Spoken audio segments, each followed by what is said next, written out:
Halo semuanya, perkenalkan nama saya Effendia Mona Putri. Saya dari semester 3 D3 Usaha Wisata di Universitas ASA Indonesia. Pada kesempatan kali ini, saya akan membahas salah satu destinasi wisata di Nusa Tenggara Timur. Taman Nasional Komodo terletak di Nusa Tenggara Timur, merupakan salah satu destinasi wisata dan juga kawasan konservasi yang menjadi situs warisan dunia UNESCO sejak tahun 1980. Taman ini berfungsi untuk melindungi komodo atau Varanus komodiensis, kadal terbesar di dunia yang hanya ditemukan di Indonesia. Selain komodo, taman ini mencakup ekosistem laut dan darat yang kaya yang luasnya sekitar 1.733 km persegi. Mencakup Pulau Komodo, Rinca, Padar, dan juga pulau-pulau kecil lainnya. Yang pertama ada perumusan kebijakan pengembangan destinasi wisata di Taman Nasional Komodo. Ada pengelolaan sumber daya alam, yaitu perlindungan ekosistem dan konservasi, penerapan zonasi dan fokus pada konservasi spesies seperti komodo, menunjukkan perhatian terhadap ekosistem unik di kawasan ini dengan zonasi yang membedakan area wisata dan juga area konservasi. Lalu ada pemberdayaan masyarakat lokal. Masyarakat lokal harus dilibatkan dalam pengelolaan akomodasi seperti homestay atau guest house atau hotel, lalu pemandu wisata dan juga usaha-usaha kecil lainnya yang menunjang dan berkaitan dengan pariwisata. Ada promosi dan juga pemasaran, yaitu menyelenggarakan kampanye wisata, bertanggung jawab melalui pemasaran digital untuk mengajak wisatawan global menjaga dan menghormati lingkungan, sekaligus mempertahankan citra destinasi sebagai kawasan konservasi.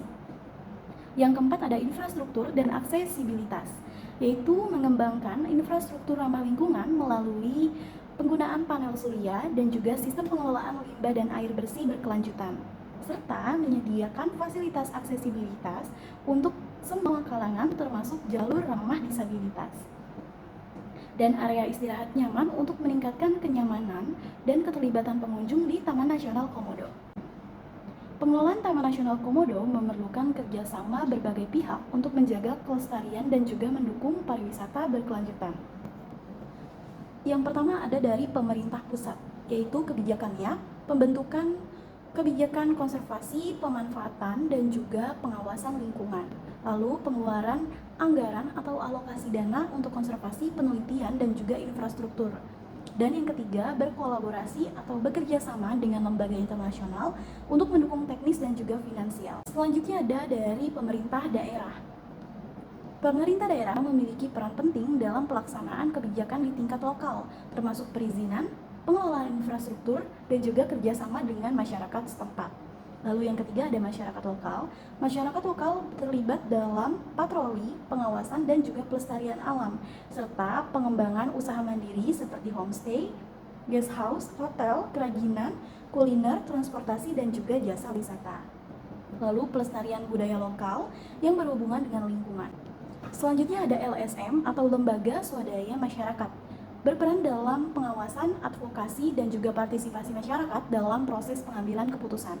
Lalu ada pemangku kepentingan dari para ahli, termasuk ahli ekologi, ekonomi, dan juga sosial yang berhak memberikan masukan ilmiah dalam perumusan kebijakan-kebijakan yang ada di Taman Nasional Komodo. Tantangan yang ada di Taman Nasional Komodo. Yang pertama ada over kapasitas wisatawan atau over tourism dan juga kerusakan ekosistem. Arus wisatawan yang tinggi menambah beban ekosistem, termasuk degradasi terumbu karang, erosi tanah, dan juga dampak terhadap habitat komodo. Selanjutnya ada kurangnya infrastruktur dan juga sumber daya manusia. Infrastruktur yang terbatas seperti dermaga dan juga jalur transportasi menyebabkan kesulitan dalam mengakses lokasi wisata yang ramah lingkungan. Selain itu, sumber daya manusia lokal membutuhkan pelatihan lebih lanjut dalam ekosistem. Lalu ada tantangan dalam pengelolaan sampah dan juga limbah. Peningkatan volume sampah, jumlah wisatawan yang terus bertambah menghasilkan volume sampah yang signifikan, terutama sampah plastik dan juga sulit terurai. Lalu sistem pengelolaan sampah yang belum optimal, kurangnya fasilitas pengelolaan sampah yang memadai, dan kesadaran masyarakat dalam pengelolaan sampah yang baik. Lalu selanjutnya ada tantangan yang paling berat dihadapi, yaitu rendahnya kesadaran hukum. Rendahnya kesadaran hukum memang menjadi salah satu tantangan besar dalam pengelolaan Taman Nasional Komodo. Banyak masyarakat termasuk pengunjung yang kurang menyadari pentingnya menjaga kelestarian lingkungan dan cenderung mengabaikan peraturan yang berlaku. Hal ini seringkali terjadi disebabkan minimnya pemahaman mengenai dampak jangka panjang dari tindakan yang merusak, seperti pembuangan sampah sembarangan, perilaku yang mengganggu ekosistem, atau bahkan tindakan ilegal lainnya yang membahayakan flora dan juga fauna di Taman Nasional Komodo. Adapun strategi-strategi yang harus dihadapi untuk upaya mengurangi hal-hal yang menjadi tantangan di Taman Nasional Komodo. Yang pertama adalah pembatasan kuota wisatawan dan penerapan zonasi, juga peningkatan edukasi dan kesadaran. Lalu yang kedua, kurangnya infrastruktur dan sumber daya manusia, harus melakukan pengembangan infrastruktur berkelanjutan, peningkatan pelatihan bagi masyarakat lokal, serta kerjasama dengan sektor swasta. Lalu strategi yang ketiga dalam pengelolaan sampah dan juga limbah yaitu pembangunan fasilitas pengelolaan sampah, lalu edukasi dan kolaborasi mengenai komunitas sadar lingkungan. Yang keempat ada rendahnya kesadaran hukum. Strategi yang harus dilakukan yaitu sosialisasi dan kampanye kesadaran hukum, lalu penerapan sanksi dan juga pengawasan ketat, lalu kolaborasi dengan tokoh masyarakat dan pengelola wisatawan atau organisasi-organisasi di tempat wisata setempat. Evaluasi keberhasilan masyarakat.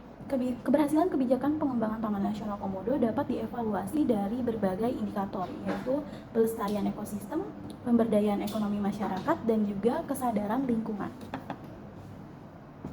Rekomendasi untuk perbaikan, yaitu peningkatan kualitas sumber daya manusia, pemanfaatan teknologi, penguatan kelembagaan, pengembangan produk wisata berkelanjutan, dan juga evaluasi yang berkelanjutan. Terima kasih atas waktunya yang telah menonton video ini. Semoga teman-teman mendapatkan pengetahuan baru dan juga wawasan baru mengenai kebijakan pengembangan pariwisata di Taman Nasional Komodo.